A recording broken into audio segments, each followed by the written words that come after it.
I was told by the manager, I'll take credit for this. I was told this by a pale-looking female employee who had just returned from a $5 million business dispute with the management. And you return without saying anything at all. You've put in a lot of effort for this. Actually, this isn't the first time. What? It's not the initial instance. In the final stages of several big deals, the manager has stepped in and taken over. Why haven't you spoken up? As a single mother, I work fewer hours. Occasionally, I have to abruptly take a break. I already put in less hours at work, and it would be difficult for me to continue if I disobeyed the management. My patience broke as her comments brought back the brightness in her eyes when she expressed how much she enjoyed her profession. I mumbled, "This is unacceptable," as I reached for a contact on my smartphone. I made the decision to address this unfair treatment of such a gifted person with rage. I'm Mark, and I'm 40 years old. I had spent many years working for foreign companies before joining FunToy, a toy maker, a month ago. With 35 years of experience, FunToy is a mid-sized corporation renowned for its reliable performance and premium educational toys. It hasn't created any huge hits, but it has created a lot of toys that are beloved for a long time. Negotiations with foreign companies have increased recently, and we are beginning to broaden our market and establish ourselves as a global business. Well, here is the situation. Is there a problem? While I was having trouble with the document I was turning in, Barbara, who was seated behind me, politely interrupted. Barbara has been with the company for 3 years and is very helpful.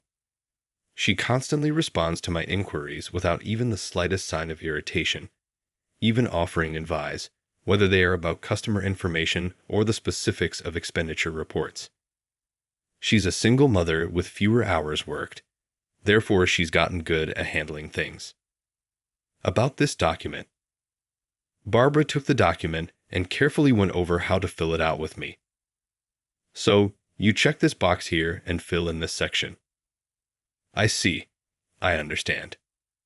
Mark, you're a quick study. Please ask at any moment. Thank you. Barbara smiled kindly and warmly back at me when I thanked her for her explanation. Naturally, I smiled back at her, but the serene calm was abruptly disrupted by a loud cry. What the hell are you planning to do with this kind of content? Chris, the sales manager, was speaking. Chris has worked in sales his entire career, and although he holds a managerial position, he is a vibrant individual who actively makes sales calls. He consistently achieves the highest sales results, and maybe as a result, he is quite demanding at work. I think every person in our sales department is incredibly talented and of the highest caliber. Working with them has never been an unpleasant experience for me, and I've never heard any complaints from clients. I guess because he is so passionate about his work, he is strict even about the smallest mistakes, which is why I frequently wonder why he needs to get so upset. The manager is being tough today too. Yes, he is. Barbara gave a nod, looked away, and got back to work.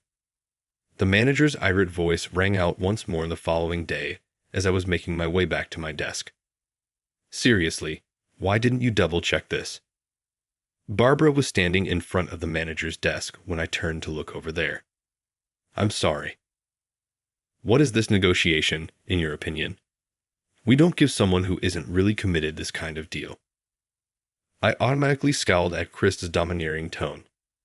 Based on my observations over the previous month, Barbara is a highly skilled professional who never takes shortcuts. Our clientele think highly of her, and she manages things with integrity. How was she half committed, according to him?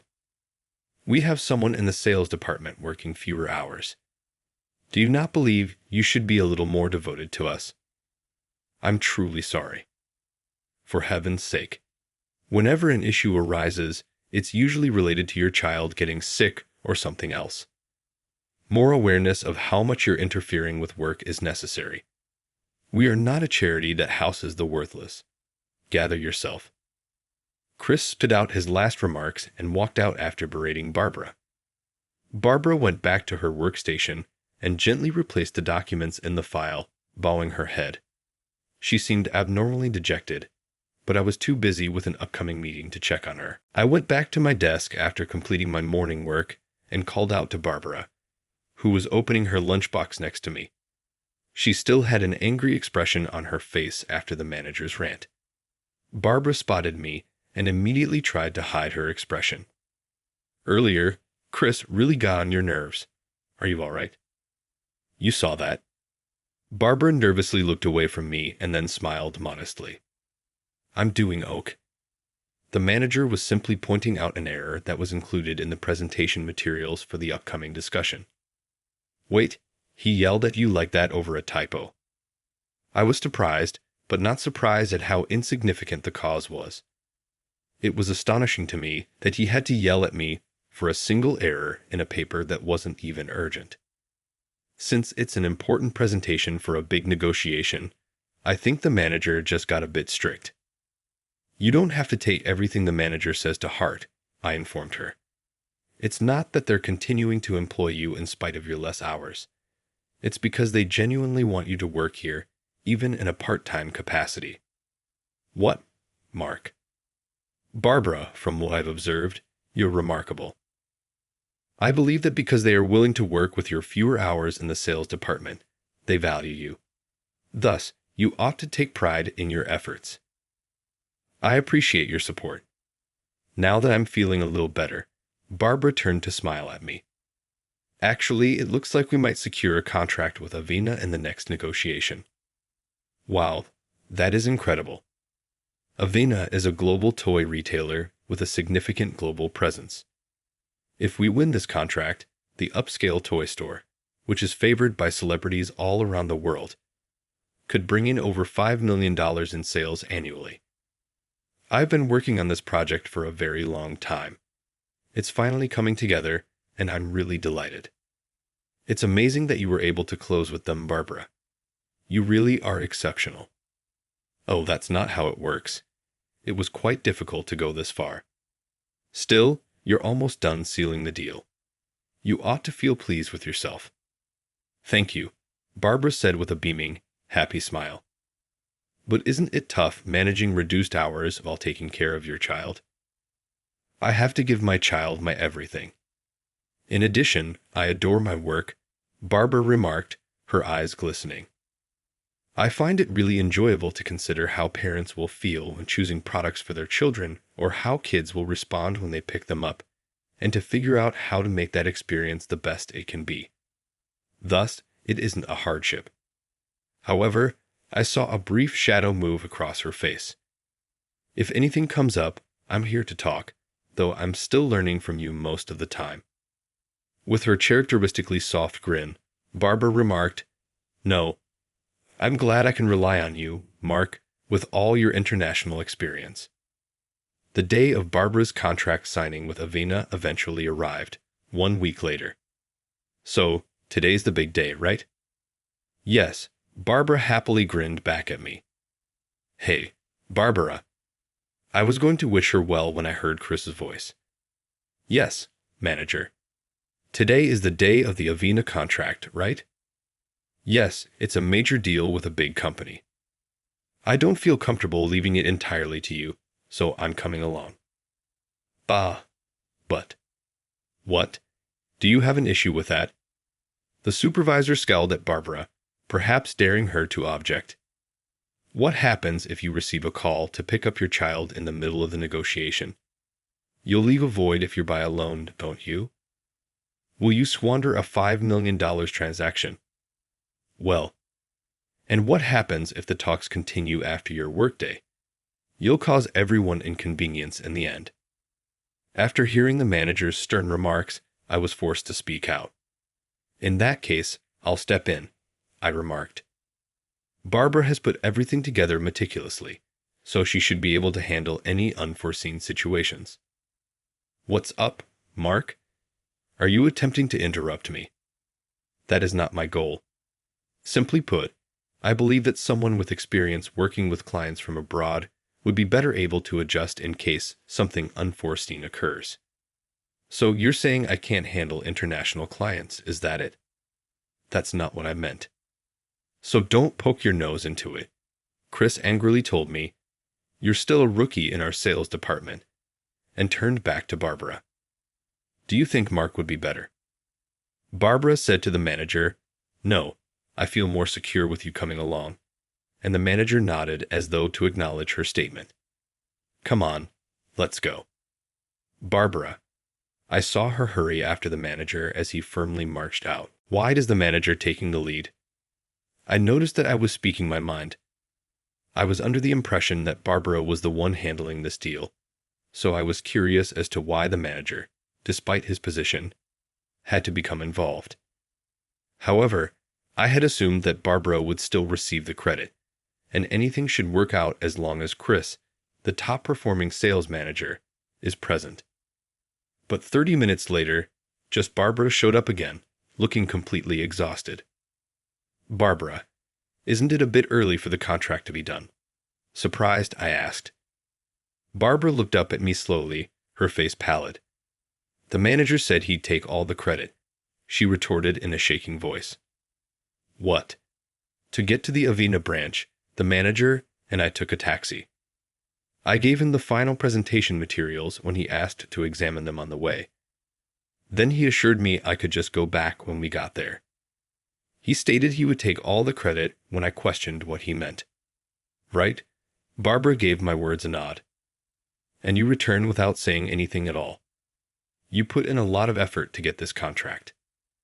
"Actually, this isn't the first time." "What? It's not the first time, is it?" "There have been several other times when he stepped in at the final stage of major deals." "Why haven't you reported this?" "I'm a single mom working reduced hours." "That's irrelevant, Barbara. You've been producing outcomes. However, since I already work less hours and occasionally need to take unexpected leaves, people don't always perceive me favorably. I'll face even greater challenges at work if I disagree with a manager." My patience broke at her comments, which brought back the memory of her brilliant eyes and her intense devotion for her work. I mumbled, "This is unacceptable," as I took out my phone and tapped on a contact. "It's me, yeah, that's right." I told the person on the other end of the call what was going on and gave them my full trust to handle it. Upon hearing their assured, "Leave it to me," I said, hanging up the phone and grinning at Barbara, who seemed puzzled, "It's all taken care of, Mark." I said, "You'll see soon enough," and kept making calls. The corridor reverberated with the sound of rushed footsteps. "Barbara." Chris yelled and rushed in. "The $5 million contract was recently called off. Something must have gone wrong with you." I took no action at all. Simply don't lie. I moved between Barbara and the manager just as he was ready to charge at her. "I'm the one who called off the negotiation." "What? What just did you say?" Chris was taken aback by my statements for a brief moment, but his cheeks flushed red as soon as he realized. "How come you have the authority to do that? And why do you have the right to appropriate the successes of your subordinates?" He paused and swallowed his words as I gently responded. "I've heard that you've claimed credit for Barbara's work before. Why then do you have the authority to do that? No matter how prominent you are or how far you've traveled abroad, you're still just a stuck-up jerk." Chris grabbed me by the collar and yelled, "I've hated that smug, I know all about the world look on your face from the start. That's not my intention. That's how it appears to me anyway. That's not my insecurity about having traveled abroad. That's yours. Don't include me in it." Though no one else in the sales department seemed to be put off by my foreign background, I had thought that Chris felt a little inferior to me. The fact that the other team members eagerly sought me out and wanted to absorb my knowledge just served to emphasize how capable they were. If you were as proactive as the other employees, I would have respected you as well. "What did you say?" A voice burst out just as the manager clamped down on my collar. "What do you think you're doing?" Suddenly, one of Fun Toy's executives entered the room. "Chris, give him up." Are you aware of his identity? He's only a novice. A novice, he's new, but I know he's been working abroad.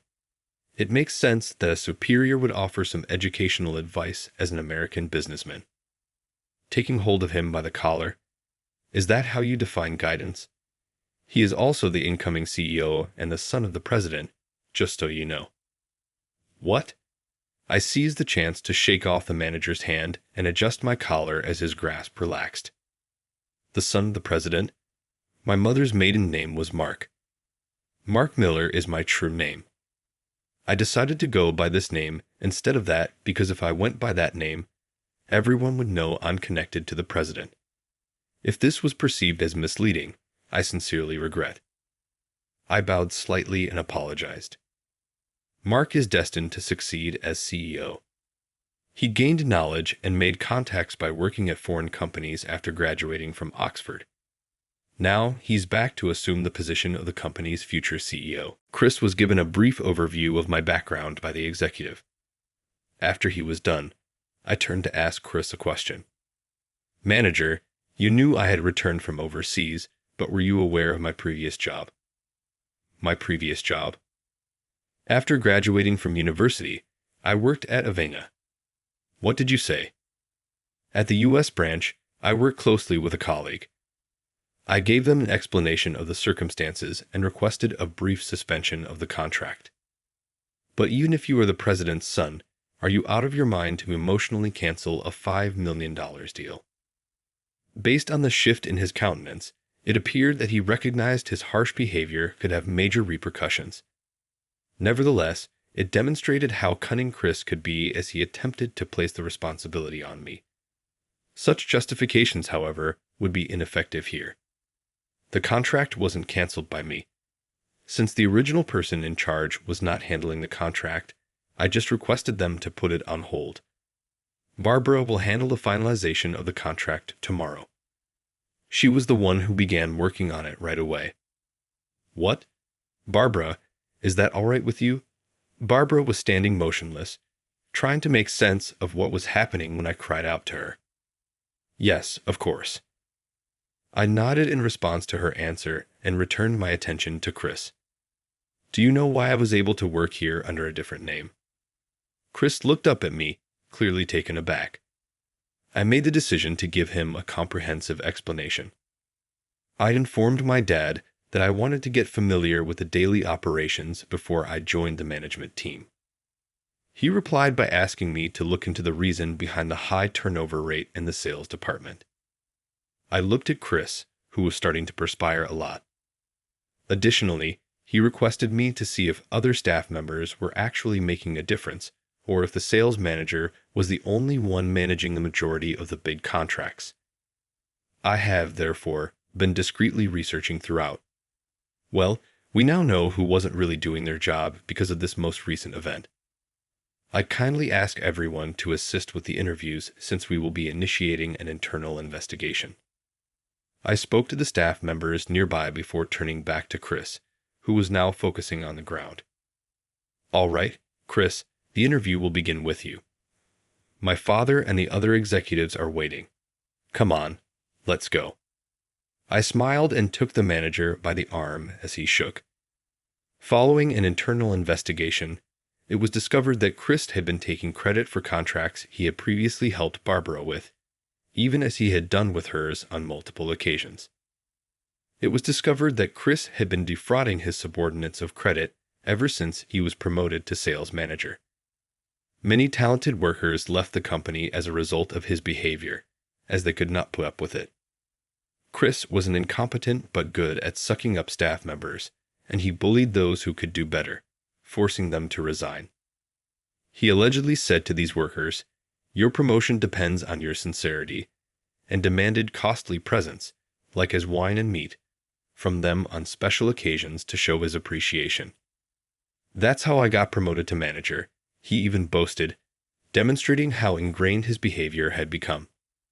As soon as these workers realized that Chris was failing, they all began to expose his behavior, which further demonstrated how unrespected he was by his teammates. How could such flagrant policy infractions within the organization have gone unreported for so long? After more research, it was discovered that Chris had been paying the HR manager, a former senior in college, with women and beer to bury complaints from subordinates and departing workers. Trapped in this scenario, the sales department employees could do nothing but put up with it until they could take no more, at which point they left, starting a vicious cycle.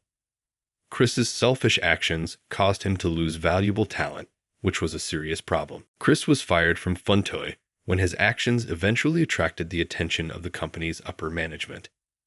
He was demoted to a regular employee, and the HR manager was held accountable for his conduct.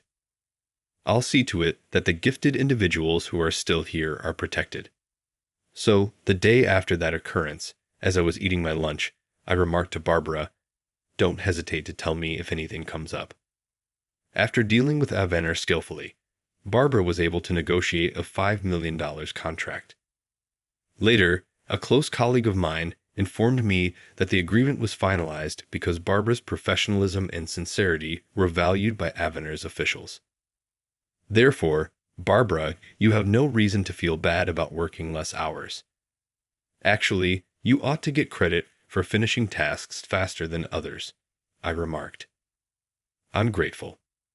It is a great honor for me to have my work acknowledged and to have such positive feedback. I'd also want to hear your comments because, as a mother, your viewpoint is vital for product planning. I continued. As she ate her lunch next to me, Barbara said, "Absolutely," with a radiant smile. Mr. Miller, what are your plans from here?" she inquired. "For the time being, I'll remain in the sales division. I've only recently arrived, so I still have a lot to learn about the daily operations, so I'll be depending on you guys," I answered. "That's good to hear. I see." I took a sip of my green tea from my bottle and remarked, "Likewise, Barbara, I'm sincerely thankful to have someone as capable as you on the team." Our competitors have heard about this recent occurrence, and Funtoy's reputation has suffered a little. To regain that image, we'll need to highlight our transparent and sincere approach going forward. Above all, when kids pick up our toys, we need to make sure Funtoy is a brand we can be proud of. I promise to see to it that we accomplish that. I want to guide us toward a better future while continuing to value gifted individuals like Barbara. I'll be the one to expand Funtoy into even